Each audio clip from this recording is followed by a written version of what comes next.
from stories of strange rituals, creatures, the paranormal, and more. Tonight I will be telling 8 stories with a range of topics. A huge thank you to all of tonight's writers. Remember to send in your story if you'd like to have it featured. You can either submit it at my subreddit, r/slumberreads, or my email you can find in the description. Be sure to drop a like if you enjoy. Subscribing if you're new is also very much appreciated. Enjoy the video, and as always, I hope you all have a great night.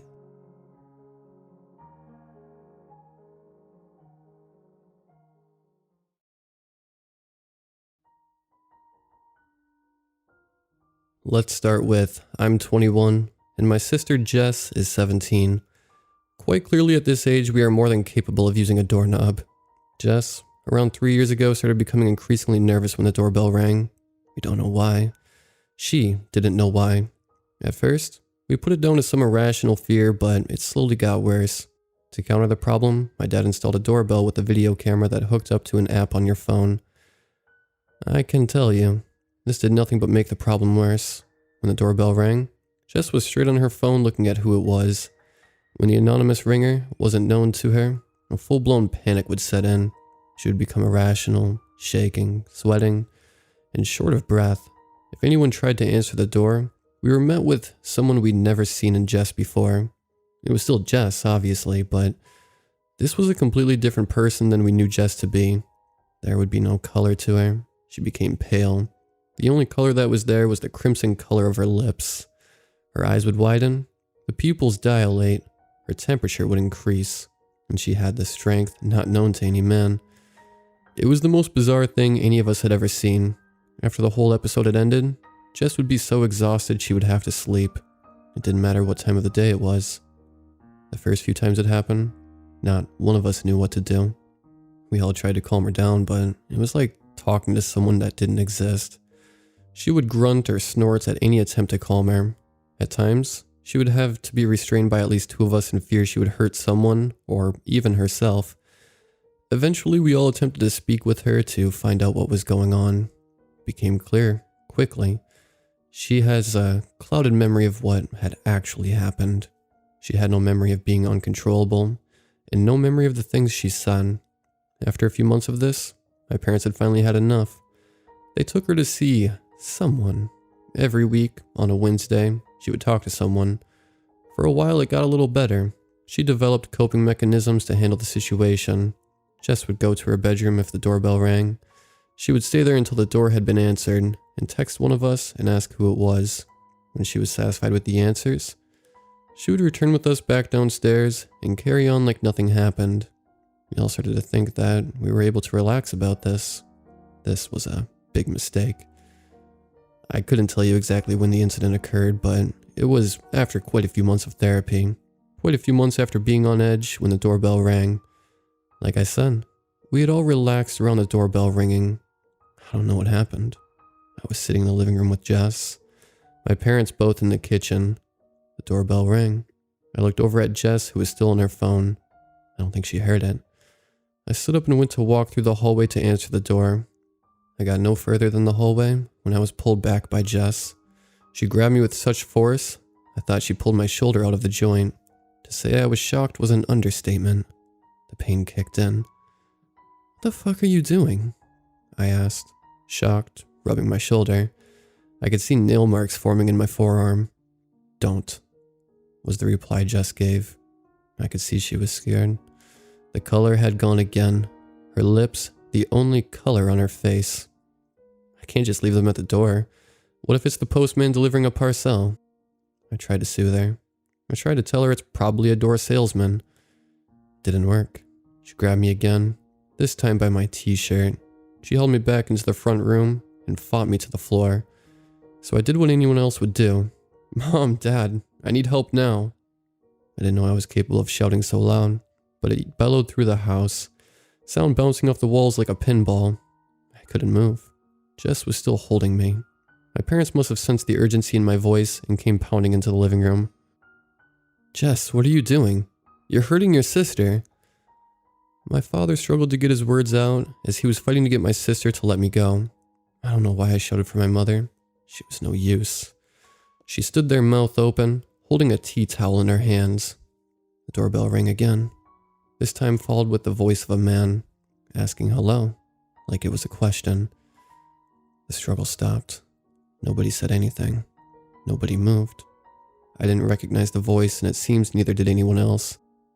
My mother turned on her heels and went to the door. I heard the door open. It had a distinct creak when it opened, something my father kept telling himself he was going to fix. My father, Jess, and I were still on the floor.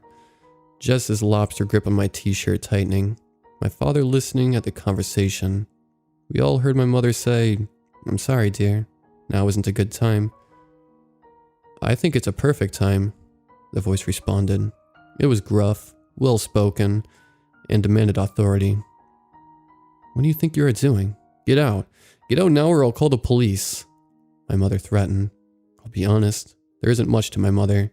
She's around 5'4", weighs around 9 stone when she's wringing wet, and consists of mainly bones and skin. "Stay here, you two. Jess, let go of your sister," my father ordered. Of course she didn't let me go. My t-shirt was now being pulled so tight. It started to leave a dent on my neck. Jess just sat, wide-eyed and still. She could have easily been mistaken for a mannequin. I didn't even see her breath. I looked at the hallway to listen better to the conversation at the front door. "What are you doing in my house? Who are you?"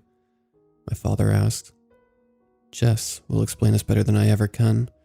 I can tell you the latter half of the story. Jess knows the first half, was the explanation offered by the voice. I looked at Jess. She didn't move. She just whispered, fuck, he's here. He's come." So, I was just sat on the floor not knowing what was going on. I could hear the footsteps coming towards us. First my mother, shivering either out of fear or adrenaline. My father, his face furious either at Jess or the fact the voice had entered our home. And the voice walked in. I didn't look up straight away. I could see 2 shoes in front of me. Brown Oxford shoes, neatly tied. Dark blue suit trousers, followed by a brown belt. A pressed brilliant white shirt. The voice now had a face. It was a strong jawline, stubble, dark brown eyes, and dark brown hair. "Jess, who is this man?" my mother asked, concerned that she let a maniac walk into the house. There was a silence, the kind of silence that makes you notice the bass of your heart beat behind your eardrums. "Jess, who is this man?" My father followed up with the same question. She let go of me, which was relief, stood up and just stared at the man. "Have you really come?" Jess asked. "Is it really you?" "It is," replied the man. "You asked me to come, and so I am here." "I didn't think it was real," wailed Jess, the tears coming forcefully. There wasn't anything that could be done to stop them. "Regardless, you offered your deal, and I have come to collect," the man stated bluntly. By now my parents and I are watching this exchange take place, back and forth like tennis. "I think that's enough of this." My dad walks forward and stops midair. The man put his hands up and commands silence. "Jess?" The man planted himself on the single brown chair that sits alone in the living room. You knew this could happen at any point. You knew that I would come eventually, days, months, or even decades after our agreement. I have now come to collect what's mine, and no longer yours." He started to finger the frayed material at the end of the chair's arm. His fingers were unusually long and thin, his fingernails red, like they had bled from underneath. Jess wiped the tears on the sleeve of her favorite hoodie. She couldn't talk. It was just noise and no real words. I began to notice that nothing else was moving. My parents seemed too still.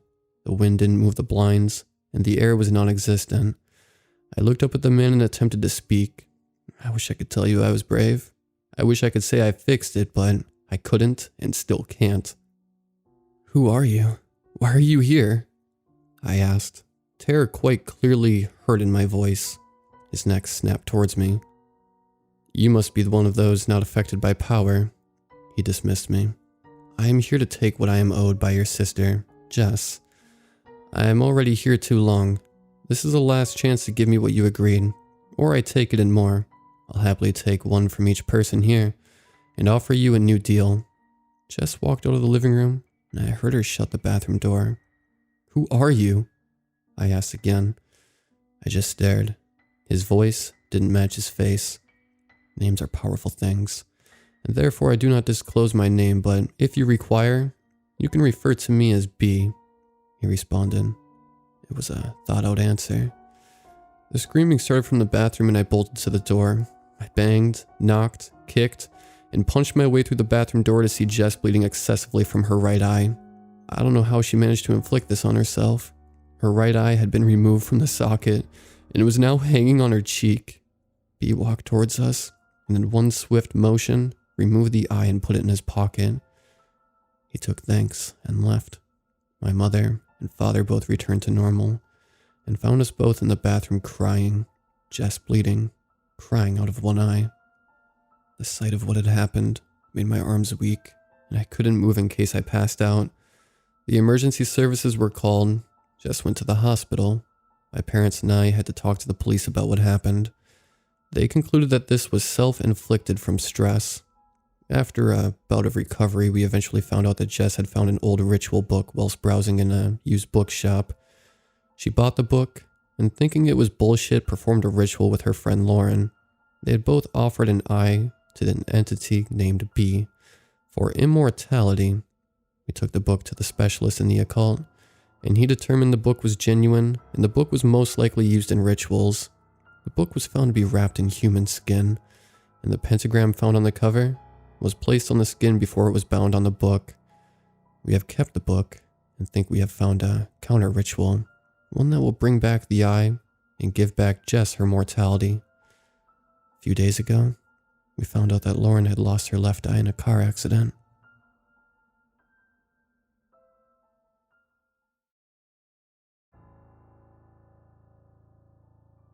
For Father's Day, my dad thought it would be a good idea for the two of us to fly from California to visit my grandpa in Oklahoma.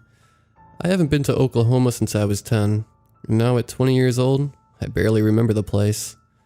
I just finished my college classes for the year, and I didn't have any plans for the summer, so I figured this trip with my dad would be a nice way to get out of the house that I've been stuck in for the past few months, with the added bonus of getting to see my grandpa again.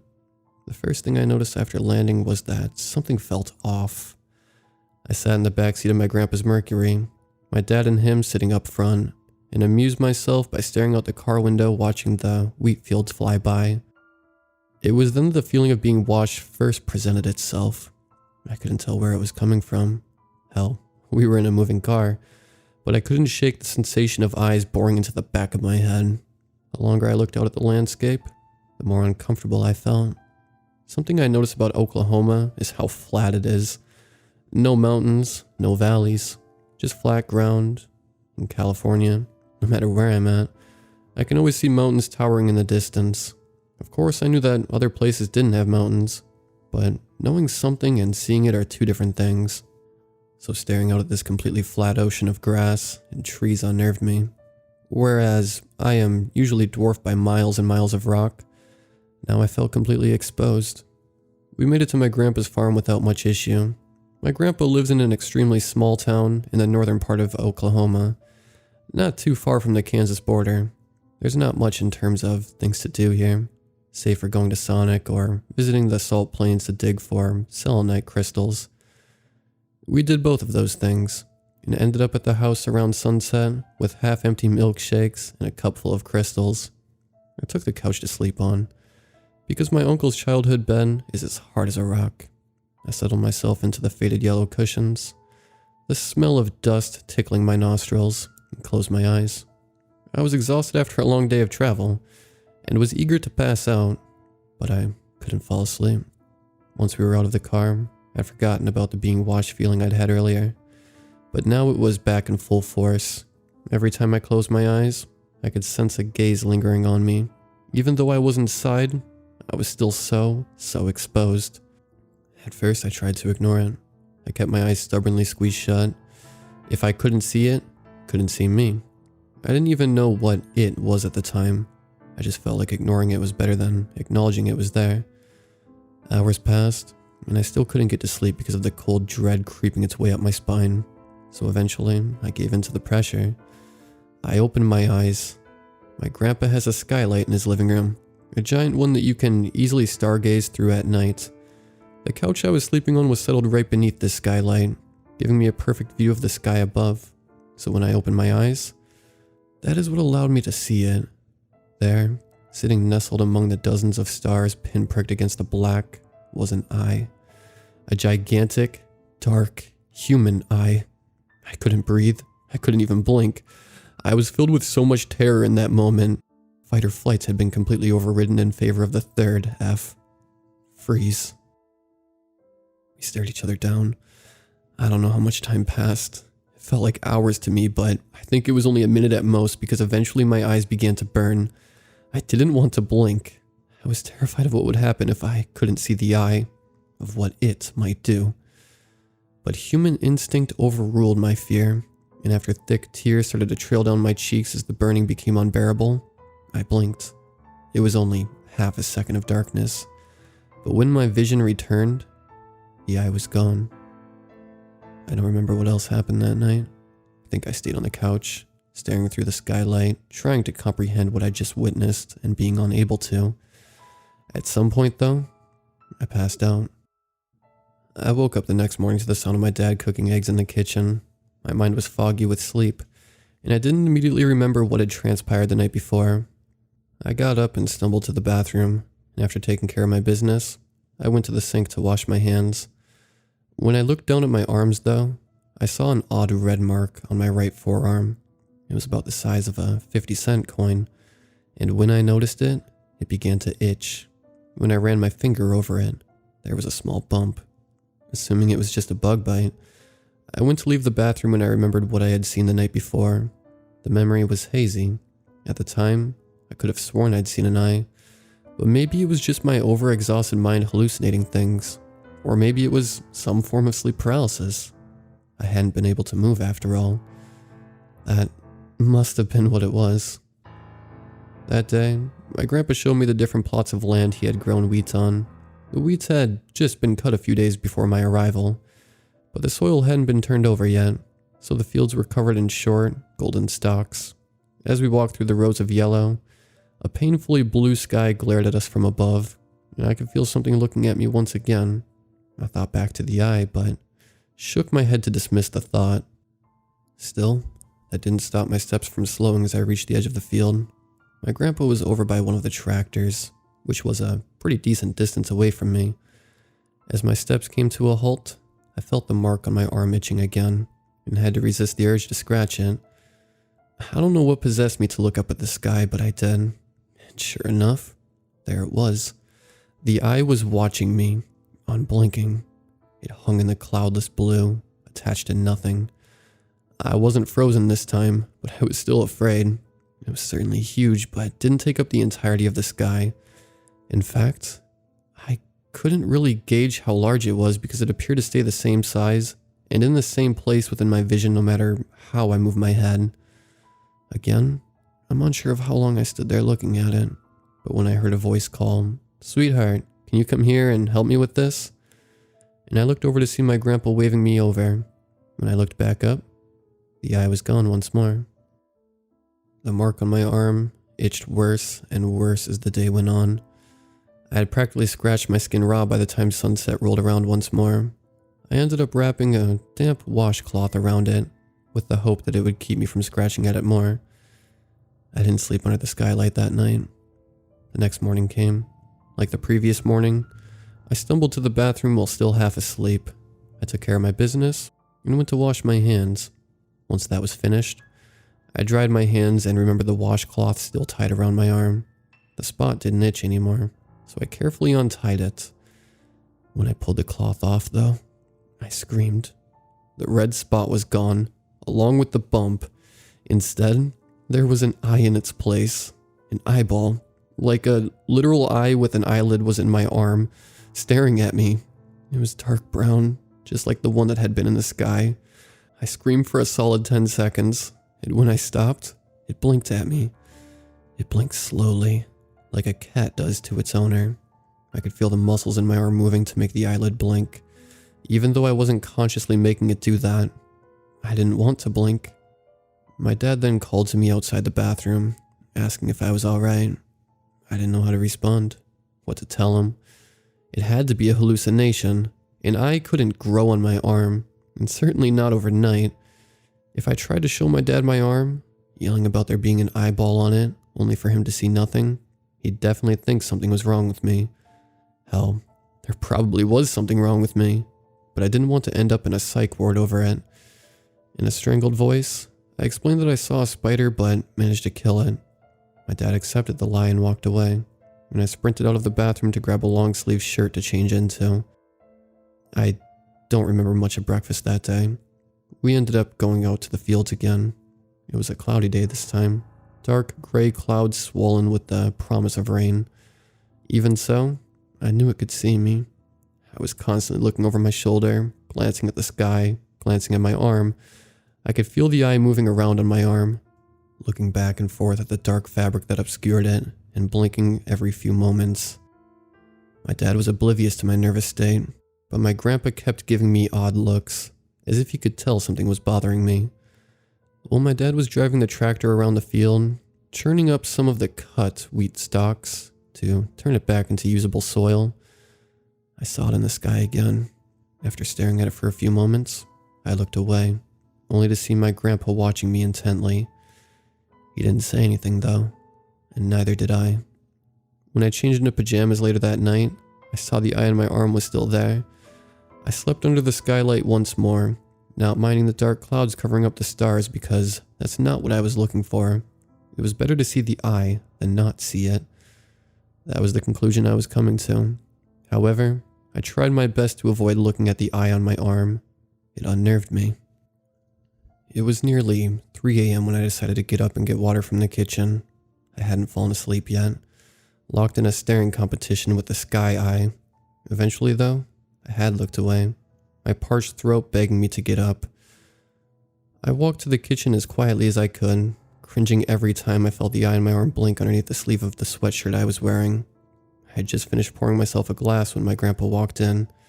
I jumped at his footsteps, not having expected him to be awake at this hour. I said hi to him, and he didn't respond at first, keeping his head down as he shuffled towards the fridge. He grabbed his own glass and poured himself some water, and after taking a long sip, he set the cup down and finally looked directly at me. "You've seen it, haven't you?" My grandpa asked in a slurred country drawl.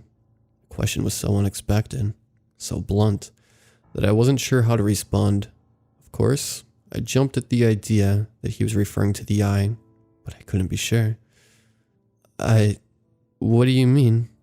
I asked, my voice strangled. "Sweetie, you don't need to play dumb with me like your dad," he told me, leaning back against the counter. "I'm talking about that big ol' eye in the sky." I choked on my water and fell into a coughing fit. My grandpa waited patiently for me to catch my breath, but I was more worried about my heart beating out of my chest than my lungs. You've seen it too?" I stammered, still gasping for air. My grandpa nodded. "Yeah, everyone here knows about it. It's harmless for the most part. It just likes to watch us." "What do you mean us? Do you mean the town?" I asked in a hoarse voice, finally having regained my breath. He nodded again. "Sure thing. It's been watching us for years now. Probably since I was a little boy. And we all know it ain't gonna do nothing. So we just leave it alone. No one talks about it much.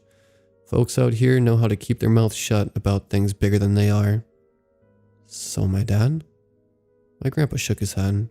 He chose to forget about it when he left here all those years ago. I know he sees it when he comes back to visit, but he ignores it and pretends he doesn't. If I try to talk to him about it, he'll act like I'm crazy. But I know he can see it because I'll see him staring at the goddamn thing when he thinks I'm not looking. I took a shaky breath and nodded. So it wasn't a hallucination. It was a real thing, and my grandpa was confirming that. I honestly wasn't sure if that made me feel better or worse. I felt the eye blink again, and I winced, glancing to my arm. "Grandpa, do you know about this then?" Shakily, I pulled my sweatshirt sleeve up, exposing the eye. It immediately looked to my grandpa, and to my surprise, my grandpa laughed. "Oh, that means it likes you." my grandpa exclaimed. Not everyone gets one of those. If you get your own eye, it means it wants to keep a closer watch on you. Not because it wants anything from you, though. It just thinks you're interesting. So I'm stuck with this thing forever then? I asked, my tone edging on panic. Don't worry your pretty head none, my grandpa reassured me, shaking his head. It'll go away a few hours after you leave town, but the longer you stay here, the more will appear on your arms. Something about the way he said that last part sounded off to me, something in his tone. So I frowned. How do you know that? The relaxed smile on my grandpa's face faded and he sighed, setting his glass down. He reached up to his nightshirt and began to unbutton it. My grandpa had always been a man of long-sleeve shirts, plaid button-ups tucked into belted blue jeans, the classic old man farmer aesthetic. I had never seen him in a short-sleeved shirt before, and had never questioned it. I had just always assumed he liked long-sleeved shirts. But now, staring at his bare arms, I now knew why he never let anyone see under his sleeves. All over his arms were eyes identical to my own, scattered over his puckered and wrinkled skin, from his forearms all the way to his shoulders. Dozens of dark brown eyes, blinking slowly and watching both me and him. I felt like I was going to be sick. As I'm sure you can tell, my grandpa said, his tone suddenly dead serious. It likes me quite a bit.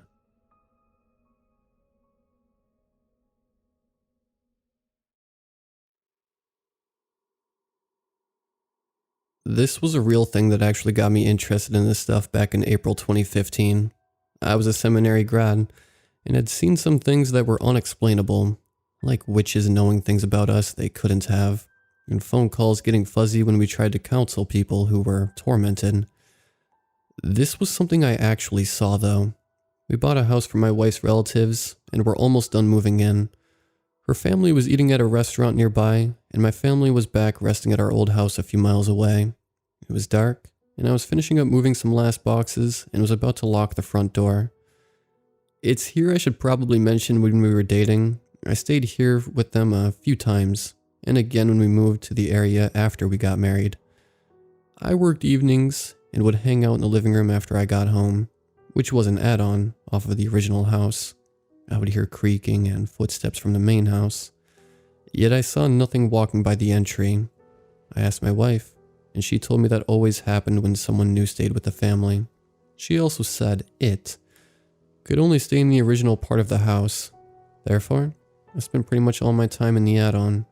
When I asked a relative who lived there, he said after his father, my wife's granddad, died, he fell asleep at the kitchen table and dreamed that his father came and told him to leave his grave alone.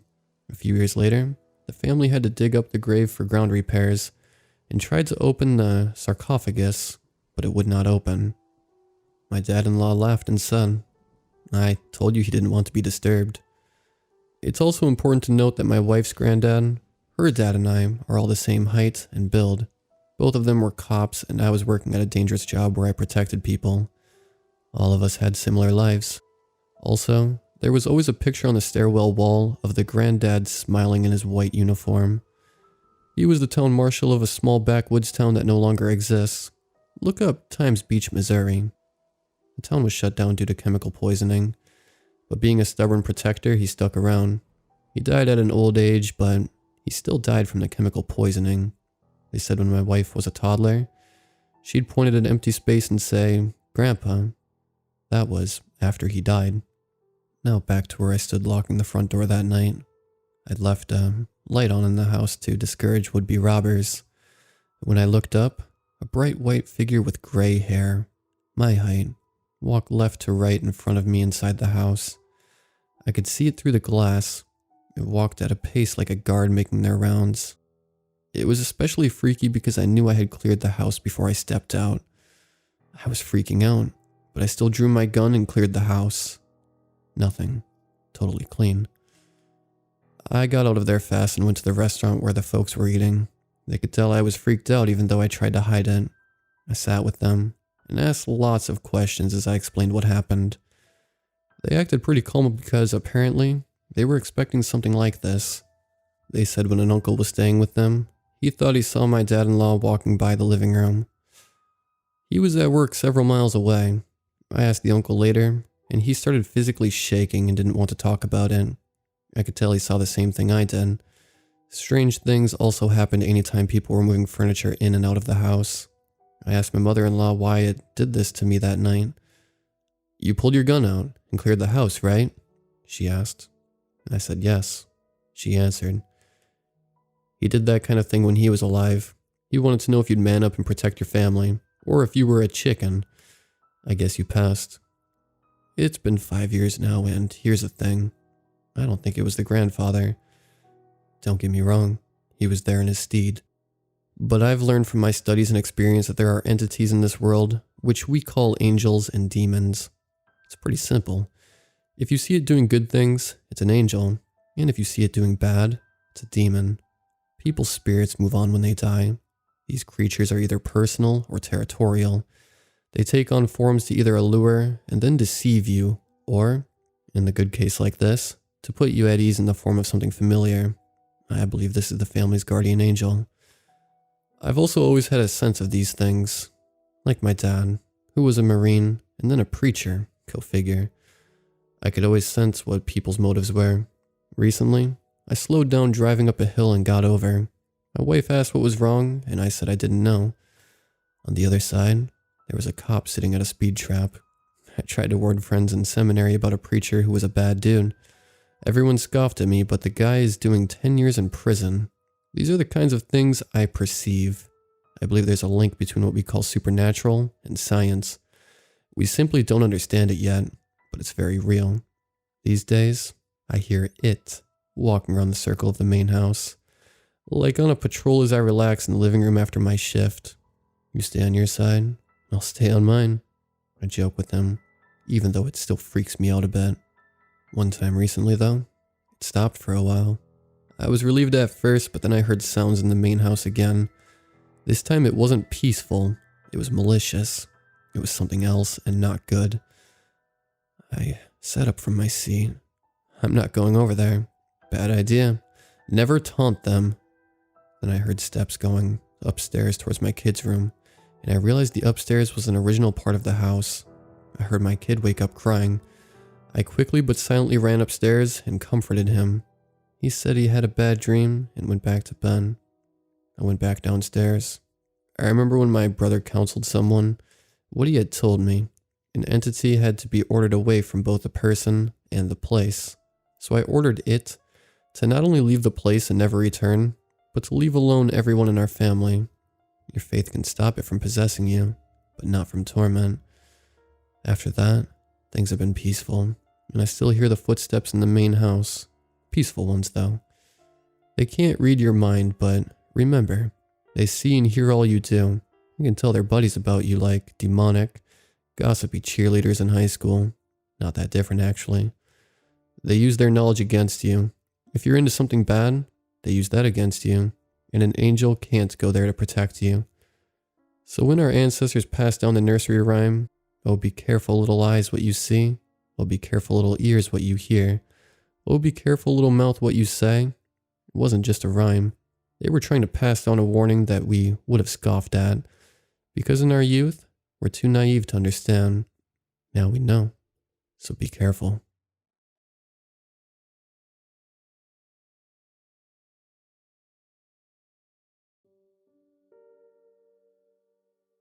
About a month ago now, I was up late and my scrolling through social media was interrupted. I haven't been able to shake it since, so I figured I'd post it here. The sound of my mother's even but heavy steps above me echoed down the stairs and under my door.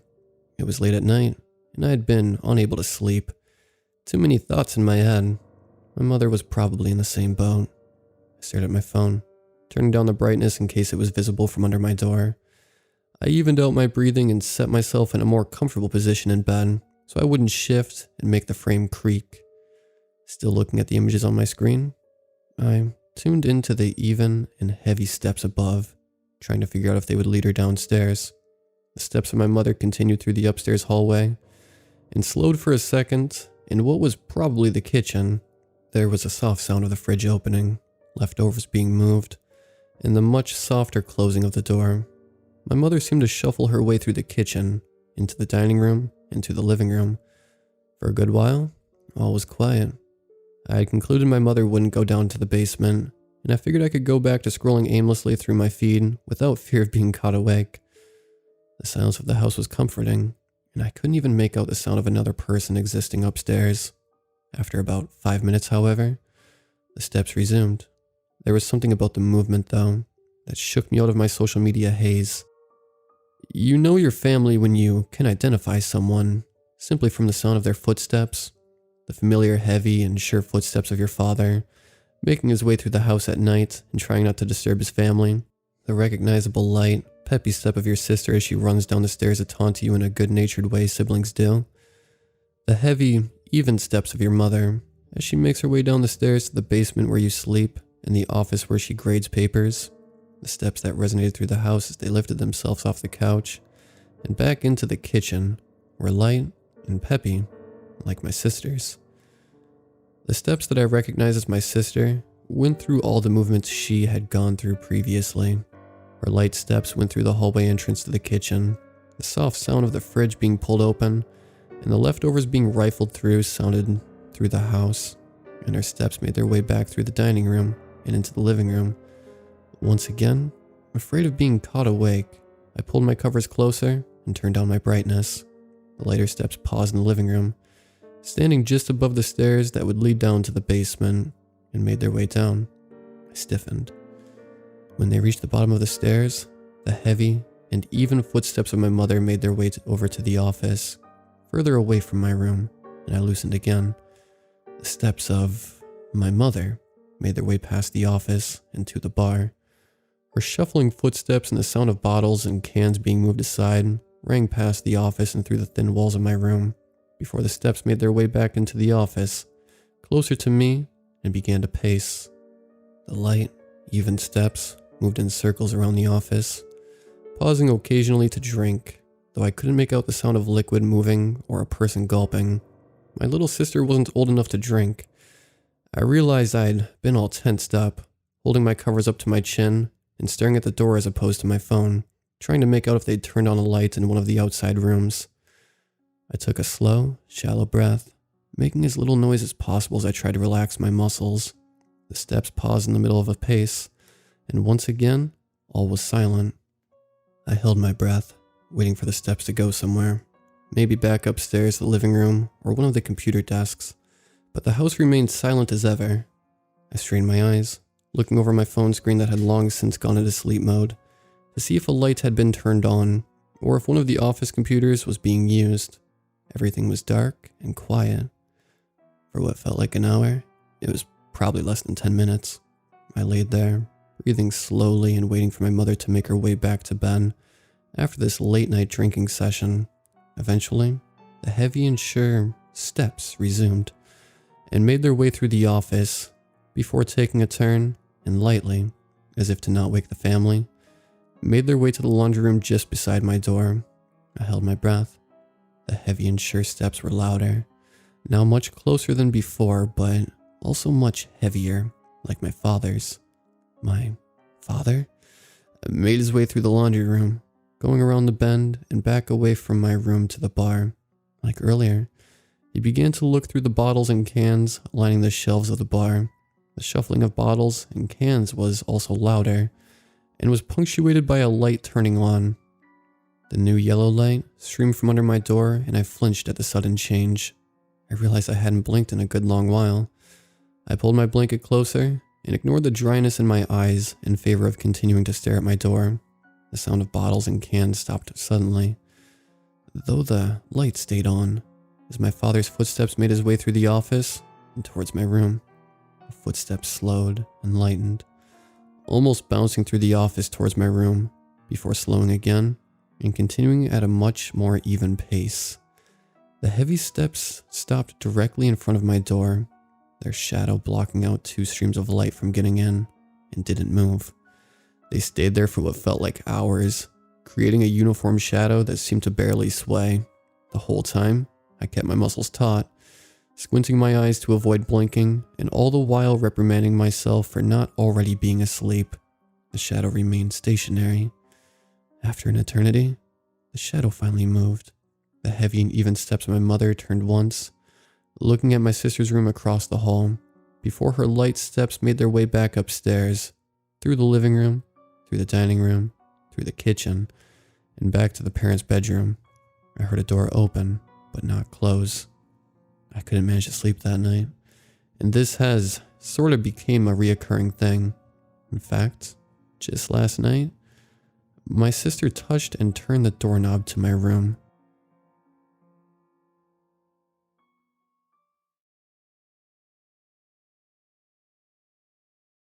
My name is Jason. I'm writing this because I don't know how much time I have left. The doctors let me take some time to write down some notes about the events that took place a couple years back. As you can tell, I am in a mental hospital. I'm not crazy. At least, I don't think I am. I swear all the events that I will tell about are all real. It all started when I was at my friend's house. For safety reasons, I'm going to name him Jim. Jim invited me over to his house to hang out and play video games. Jim's parents went out drinking with their friends, so we had the whole house to ourselves. It was around 1 a.m. when Jim had heard that his parents were staying at a friend's house, so we both decided that I will spend the night. Jim had told me about what was happening on his front door, about the knocking. I didn't believe him since I saw that he was playing a horror game, so I chalked it off thinking it was his mind playing tricks on his terrified mind. As we were sitting in the gaming room, we both heard a knock at the door. Jim told me not to go, so I stayed back. I heard his voice crack up as he was petrified. When I stayed back, the knocking stopped. I'm sure that Jim has written something already about this event that happened in our lives. Jim is known to write stories, but I'll skip some parts that he wrote about. I still have the 3 scratches on my arm to this day. When I left, it was still in the morning. Me and Jim said our goodbyes.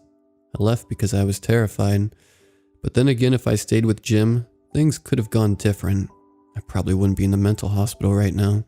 When I got home, my parents had left already. They had a party they were invited to from my father's work, so they couldn't miss it. It was still afternoon when I wanted to take a walk in the woods. I have a little camp in my woods that I used to do target practice with my guns. I was pretty deep in the woods. I only had my flashlight and my pistol. It was getting dark, but I didn't want to go back now because I wanted to shoot. I wish I would have gone back.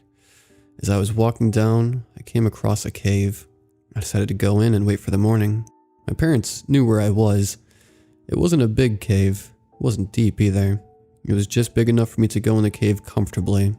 I fell asleep because I was tired. When I woke up the next day, I wasn't in the cave. I thought to myself, saying I must have moved in my sleep. However, I couldn't find my weapon and my pistol was gone.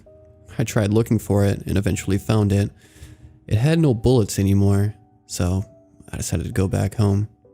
I ended up getting lost that day. I tried texting my parents, but my phone was out of battery. When I was trying to get back home, I kept getting the feeling as if I was being watched.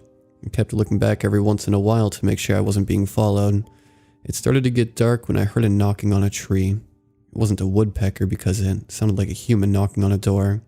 I tried to avoid the knocking, but I was unsuccessful. The noise kept following me whenever I moved farther away from it. Needless to say, I started to run once I heard it again. It started to get dark again and I was getting scared. I keep cursing at myself for bringing only 1 clip of ammunition. The knocking stopped, but the feeling of being watched wasn't. I looked back and saw the beast. He was looking at me with those weird sunken eyes. He was tall, about 8 feet tall. He was gray with long arms that slid on the ground as he walked. His legs seemed like they were half the size of his body. His nails were long and sharp. It looked like he had knives for fingernails and toenails. They were covered in a gooey liquid. I believe it was blood. His jaw was nowhere to be seen. He just had razor-sharp teeth going down his neck. I wanted to run, but my fear overpowered me. I was stuck in place. I saw that thing walking towards me as it reached out its hands. That day I found out that he wasn't knocking. That was just his noise he makes when he walks toward his prey. When he got to me, he didn't attack me. He did take me somewhere. I think it was his nest.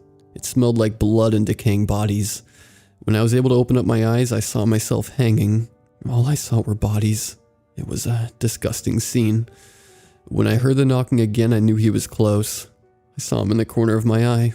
He was hunched over. think he was eating. When he came up close to me, all I saw was blood smeared across his teeth. The creature, the knocker, he was right there.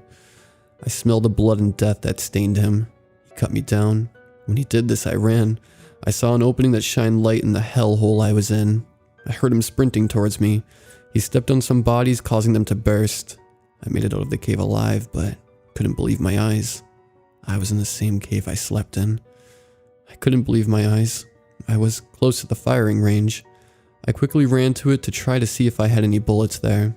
I managed to find 2 clips for my pistol. I loaded up the gun and headed back home. When I was heading back home, I heard sirens.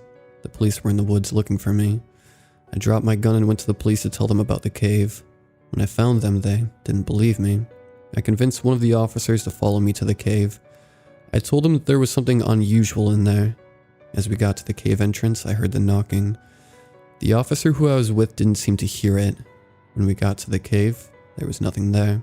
No bodies, no blood, nothing. He didn't believe me. I started to scream. He couldn't calm me down, so he knocked me out. When I was woken up, I found myself in the mental hospital. I still hear the knocking from time to time, but I grew used to it. I started to hear the nails scraping on the door to my cell too. The other patients seemed to hear it too. My doctors told me to write down what led me here, so I did. I kept telling my doctors I still hear the knocking, but they don't seem to care. My name is Jason. I'm a patient at a mental hospital in Freedom. I'm 25 now, and I still hear the knocking. The knocker doesn't seem to care where I am. He will always find his next victim, no matter where they are.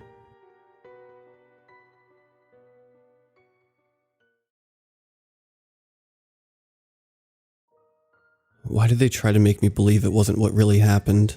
It was calm that night. I know it was. The calmest night I've ever experienced out of the 5 years of sailing. I know it was, and I know what I saw and what I heard. That morning when I awoke in a hospital, I was surrounded by my fiancé and officials who asked me what happened. When I told them that something had attacked the boat, they just pushed it off as my mind playing tricks on me from nearly drowning. It was reported that a freak storm had suddenly appeared and caused the boat to sink, taking the lives of everyone else in the boat but me. Everyone. No, they weren't just that. They were my coworkers, my friends. Now because of that thing, I will never see them again. I know what I saw. It's because of that I can't stand any form of water anymore. I fear that once I touch it, it will reach out and grab me, bring me back down into that darkness below. How did I survive that night? I try to remember, but all I can recall is that calming night when it suddenly rose from the ocean. A large humanoid made of water with glossy eyes. Its moan like that of a crashing wave and whale. We all stared in amazement at the sight of it. At times, the thing's body moved up and down just like the waves. It stared down at us in a haste. The calm ocean became a rodeo. The waters rushed against the boat. We all struggled to stand on our feet as the boat rocked about. Then with the coming sound of a loud moan, I looked up to see the thing fall upon the boat as a large wave. The pressure from it cracked the boat in two. Then I watched as my friends struggled to swim upward and were dragged down further below. I glanced down to see the two glossy eyes watching me. The sight of seeing those eyes sent my heart racing. What did it want from us? I struggled to get to the surface only to feel my legs get pulled from under me. I watched as I was slowly dragged down further with everyone. A couple died before they reached those eyes. I struggle and struggle only to see one thing, a barrel. I reached for it hoping it would carry me back to the surface, but at least it was a barrel. I was told to get rid of the next time we got to the port for it had no top or bottom. As I gripped it tight, I glanced back down only to see a large hand grasp the barrel. I watched as a large index finger pushed me aside. The feeling of my legs being dragged vanished. I watched down, seeing everyone continue to be dragged, but now those strange eyes focused on the barrel I once held. I swam up to the top in the few moments of air I had left. Once I hit the surface, that is when the bends came over me. I guess I had come up too fast, and the last sight I saw was the calm waves and the shining moon up above. Now here I am after months of therapy to get over my fear of water. I sit at the edge of a large swimming pool watching my fiancé, now my wife, teach our 6-year-old son how to swim. I smile at seeing how my son loves to splash the water with his feet. My wife looks over at me smiling. Just me seeing the joy of our son. Then at that moment I felt something, a tug on my toes. I glanced down to see what had touched me, but what I saw made me scream out in horror, for two glossy eyes were staring right at me.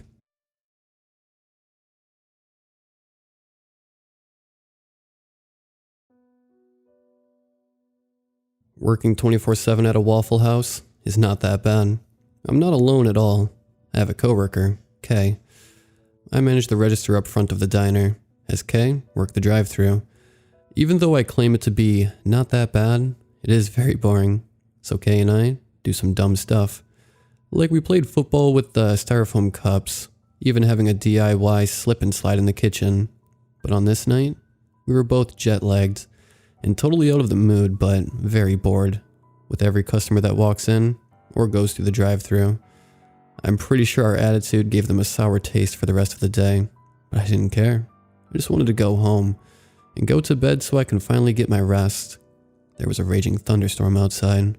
The thunder was non-stop, the rain slamming against the roof, sounding like thumbtacks being dropped on the roof. Kay just gave an order to someone in the drive-thru, but he accidentally fell out of the window and plummeted into a giant puddle of water below. When he climbed back into the stand, I saw him rinsed with water and laughed at him hysterically. Yeah, keep laughing, or I will shove you out of the window. Kay slides his shoes off and took off his socks, then twisting the waterlogged socks, dripping onto the floor. Kay did not look happy. Nobody would have been happy after that, but he was pissed, like he was going to kill someone. I just stood there, trying to hold in my laugh, but failed, and soon busted out laughing. Kay gave me the worst look ever and didn't want to tolerate me, so he got up and walked to me, his feet making a slapping sound. He walked up and punched me in the lip. Dude, the hell? It was just a joke. Me being very vulnerable, I was holding back tears that almost poured out of my red eyes. Kay lifted up his baseball cap and threw it at me, hitting my nose. He stormed out of the building, got in his car, and drove away, leaving me here by myself. What a bastard. But then, I thought he'll come back, and when he ever comes back, I will apologize to him, and maybe make it up to him, but I'm still mad for him leaving me alone, having to manage both the register and the drive-thru. What a day. I mumbled to myself. This is definitely the best day of my life. Sarcasm is now my official mood at this point. I was sitting at a table scrolling around on my phone. The rain has not stopped. No customers have entered, and more importantly, Kay's not back. I called his phone, but he never answers his phone. Shot him a text, never texted me back. I thought he was still mad at me and is now just ignoring me. That was respectable. I do that a lot sometimes. So I just continued on with my boredom until I heard the phone behind the counter ring. I rushed to the phone, pick it up, and hold it to my ear. Hello, this is Waffle House. I explained to the phone, but nobody responded back. Hello? Still no answer. I placed the phone back up on the hang-up thingy, I forget what it's called, and go back to the table I was sitting at. I put on some headphones and start to listen to some music. About 10 minutes later, my favorite song, I Keep Holding On, was playing, and I was enjoying the song. Then through the music, I heard the phone ring again. I slammed my phone on the table and walked back behind the counter. I put on my phone personality and pick up the phone. Hello, this is Waffle House. I say fakely, not in the peppy mood when I answer the phone.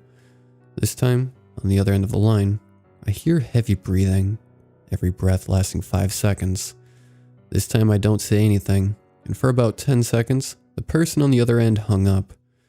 I'm starting to get weird feelings around my body. I place the phone back down on the hang-up bar, but then I hear the hiss of a stopping bus. I look at that one bus stop in front of the Waffle House, and I see a man walk out of the bus in front of the bus stop. The bus drives off, but the bus wasn't normal. Usually when you're on a bus, lights illuminate from the top, but the bus was dark. I almost couldn't see the man walk out if it wasn't for the light from the bus stop. It has been 5 minutes and the man just stands there. He's wearing all black clothing, black trench coat, black top hat, black slacks, and black shoes, while wearing some black gloves. I never took my eyes off this guy until the lights started flickering on and off. I drop to the floor and crawl under the counter. with the lights shuddering, but behind all that shuddering and clicking sounds, I could hear a tugging sound, like tugging rubber. And that continued until the light stabilized. And when the light stabilized, I crawled out from under the counter and take a quick peek from the counter. And what I saw made my heart plunge into my stomach. The man standing at the bus stop is now tall, skinny, and is at a stance half tilt. All of the clothing is looking like the texture of oil, dripping onto the concrete. And the eyes, those damned eyes, does not stop looking at me. They were like human eyes with giant pupils, making the iris of the eyes practically gone. But the mouth was the entire bottom half of the head. The bottom jaw is connected to its head by fingers holding them together, and the teeth were blood-stained and jagged. What scared me the most was the tongue. Its tongue reached to the ground and squirmed around the excess of the oil clothes. I never took my eyes off of it until the lights shut off and he disappeared like the light. I was trembling furiously. I slowly get down on my knees and get back under the counter. I couldn't call anybody. I left my phone on the table in the dining area. I was about to cry, but luckily, I was frozen and couldn't. I'm sitting there watching the drive-through window, because if it enters through the window, I'm booking it out. But it wasn't the thing that went through the window. It was my phone. Something throws my phone into the kitchen. I knew it was a trap, so I never reached for it until I got a phone call from my phone. It was Kay. I didn't even answer it, but the phone answered itself. And who started to talk? It wasn't Kay. It wasn't even a word, but a roar. Then I just bawled out my eyes, crying out loud. Then I noticed its tongue started to enter through the drive-through window. The tongue was never-ending, expanding to impossible lengths. I started to grab at the styrofoam cups above me on the counter. Right now was my chance to grab my phone. I get into a crawling position and start to reach for my phone. I touch the phone, but without blinking, the tongue whipped my hand, making me recoil back. Now my phone slid further away, under the fryers. I'm screwed. The next thing I can think of was to just run to my car. I get on my feet and take a little peek over the counter. I look at the bus stop through the front window. All I could see was the rain. I hold my keys in my hand, get a head start to my car. I look behind me, and the tongue was gone. But then I noticed it was silent. No cars passed by, like every night. Since I was in a Midwest town, not many people drive through here. I stand up all the way and start to walk slowly towards the front door. But before I could leave, I had to distract it. I take off my shoes and throw them far in the back of the kitchen. Bang. The shoe collided with the employee bathroom door, and immediately, the tongue shot itself towards the door and opened the door with its tongue. Now I could escape to my car. I walked to the door and opened it, and I could feel the harsh winds blowing, making me lose balance. I rushed out of the door and straight to my car. I was up to ankle deep in rain, so it made my speed slow down. I took one last look towards the Waffle House. All clear. I slowly pull the car door handle and swing it open. I get into the car and slowly shut the car door. The car door was shut. Everything was going perfectly, but I was about to risk it all because I need to turn on the car. The car will make some noise. I stick the key in the ignition. I look around the car before I start to drive off. Nothing. I twist the key, and the car turns on. I look around the car, and I see it peeking its head above the roof. That is when I speed off. I back out and drive through the parking lot entrance. I was speeding down the street, and to never know, where did it go? I walk into my apartment and go to the house phone I have in my living room. I do not even turn on the lights. I just make a straight shot to the phone. I grab the phone and sit on the couch and dial 911. I place the phone up to my ear. 911, what's your emergency? The operator spoke with one of the most calming voices. I collect my thoughts and start to speak. Hello? I work at a Waffle House and I was attacked by an unidentified creature. I take a deep breath and exhale loudly. Okay, sir. Are you at the Waffle House and are you safe? The operator asks. Then I responded with what I think should become a movie quote. Yeah, but not the others. Right now I'm at my house, but whatever attacked me may still be there. The operator then asked me a question I do not want to respond with. Do you know what it looks like? I sit there and tell the operator everything it looked like. from the oily clothes to the tongue. But after I tell every detail as possible, I hear the operator tell someone that kind of shocked me. Yup, it's another one. Overnight police were sent to the Waffle House. Nothing was there. Everything seemed to be normal. In the morning, some officers tracked my call location and asked me for my witness. I told them everything. They wrote it down on a notepad, then escorted me back to the Waffle House. I reenacted everything, but still, they found nothing. When they all left, my car was still at home. So I went to the bus stop and noticed on the ground next to the bus stop was a puddle of dried oil.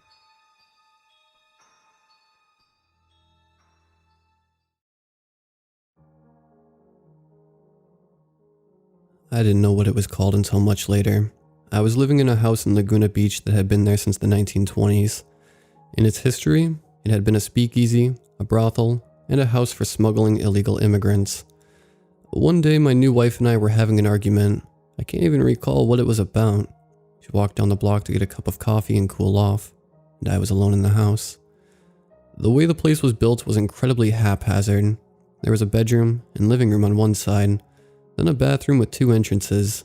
On the other side of the bathroom was a hallway that had windows on one side and 2 bedrooms on the other. From my bedroom, I could look across the hall into the bathroom, even through the bathroom and down the other hall. I was standing at my dresser, and I just noticed movement out of the corner of my eye and looked down there. There was, and honest to God, this gives me goosebumps just typing it, 17 years later, a black figure. It was maybe 3 feet tall, and it was only vaguely humanoid. It looked like black scribbles, like someone had scribbled a human shape, but the scribbles moved, like electricity arcing. That's the best way to describe it. There was no sound that I could remember. I distinctly remember when I saw it, I wasn't afraid. Just like, what the hell? Then it noticed me looking at it. I can't say it turned around. It just focused on me, I guess. Then I was scared. I didn't move, didn't scream, nothing. I was just frozen, because it just came at me.